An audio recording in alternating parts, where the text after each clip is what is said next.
কারো চোখে অঝোধারা, কারো স্তব্ধ দৃষ্টি আকাশবাণী। ওসমান হাদির এভাবে চলে যাওয়ায় যেন থমকে গেছে পুরো শহর। অনেকে জিজ্ঞেস করে 500 ভোট পাবা, আমি কমেন্টে রিপ্লাই দেই এত ভোট পয়সা ছাড়া, তাই তো বিজয়। আমি 81 সালে এই জায়গায় আসছিলাম আরেকবার, যখন শহীদ প্রেসিডেন্ট জিয়াউর রহমান মারা যায়। আমার হাতি দরকার, আমি চাই আমার ছেলে যেন হাতির মতো হয়।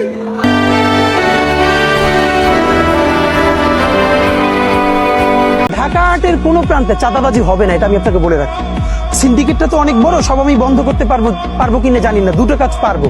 নাম্বার 1, ঢাকা আটের একটা সবজিওয়ালা ভ্যানওয়ালা কাছ থেকে যদি কেউ চাঁদা তোলে, আমি ওসমান হাদি সেটা শুনলে আমার টিম নিয়ে সেখানে গিয়ে দাঁড়াবো।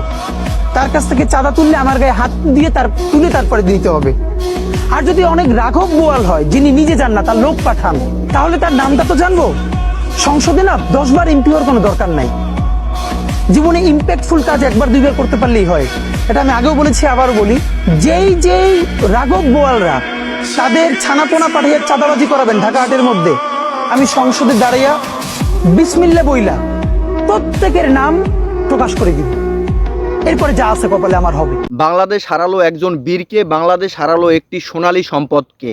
যেসব কুলাঙ্গার বাচ্চারা বলতি হাদি 500 ভোট পাবে কিনা, সেই সব কুলাঙ্গার বাচ্চাদের হাদি রিপ্লাইটা কিভাবে দিত একবার শুনুন। অনেকে জিজ্ঞেস করে 500 ভোট পাবা, আমি কমেন্টে রিপ্লাই দেই এত ভোট পয়সা ছাড়া, তাই তো বিজয়। শুধু হাদি কি না, বাংলাদেশ থেকে হাজারো হাদিকে সরিয়ে দেওয়ার পরিকল্পনা চলছে। বাংলাদেশের আইনি ব্যবস্থা কতটুকু নিম্নমানের হলে সন্ত্রাসীরা খুব দ্রুত জামিন নিয়ে জেল থেকে বের হয়ে যায়?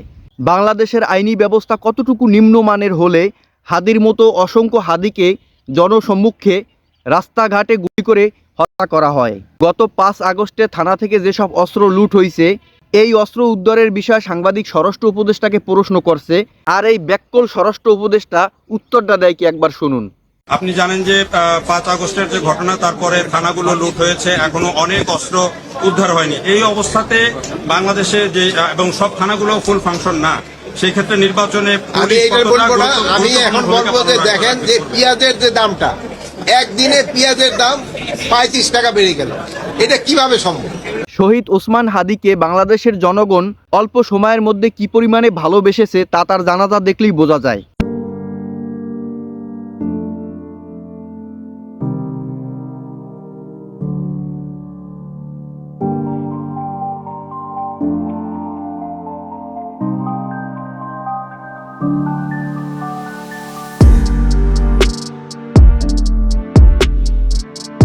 শুরু করে শিল্পপতি, ধনী থেকে গরিব, সবাই তার জানাজায় অংশগ্রহণ করেছেন। বিভিন্ন তথ্য মতে জানা যাচ্ছে শরীফ ওসমান হাদির জানাজায় 10 থেকে 14 লাখ মানুষের আগমন ঘটেছে।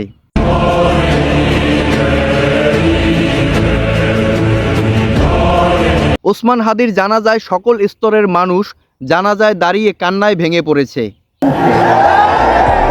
কারো চোখে অঝোধারা, কারো স্তব্ধ দৃষ্টি আকাশবাণী। ওসমান হাদির এভাবে চলে যাওয়ায় যেন থমকে গেছে পুরো শহর। আমার মনে হয় কি পুরো নিজের ভাই মারা গেছে, মানে এত আমাদের কষ্ট লাগছে। তার কাছ থেকে অনেক কিছু নেওয়ার ছিল, আমাদের তার কাছ থেকে শিখতে হবে, বা তার যে আদর্শগুলো ছিল সেগুলো আমাদের ধারণ করতে হবে। হাদি ভাই আমাদেরকে শিখিয়েছেন কিভাবে মাথা উঁচু করে বাঁচতে হয়। আমাদের মাঝখানে যে আল্লাহ রাব্বুল আলামিন যে হাদিকে দিয়েছিল, এই হাদি যুগে যুগেও সৃষ্টি হবে না। আজাদের জন্য সে লড়াই, আমরা চাই সে চির অমর হয়ে থাকে। হাদি ভাই অনেক হাদি তৈরি করে গেছে। ঢাকার আকাশ বাতাস কান্নায় ভারী হয়ে গিয়েছে। দাফন কাফনের পরের দিনও শরীফ ওসমানের কবরের আশেপাশে রিকশা চালক থেকে শুরু করে বিভিন্ন স্তরের মানুষ আল্লাহর কাছে মোনাজাত ধরে কান্নায় ভেঙে পড়েছেন। ওসমান হাদির জন্য চোখের পানি ফেললেন, বুক ভাসালেন এই রিকশা চালক। কবর জিয়ারত করতে আমরা এখানে দেখছি মানুষ দুহাত তুলে দোয়া করছেন, এবং মানুষ শুধুমাত্র এক নজর তার কবরটি দেখতে কিন্তু বিভিন্ন স্থান থেকে এসেছেন।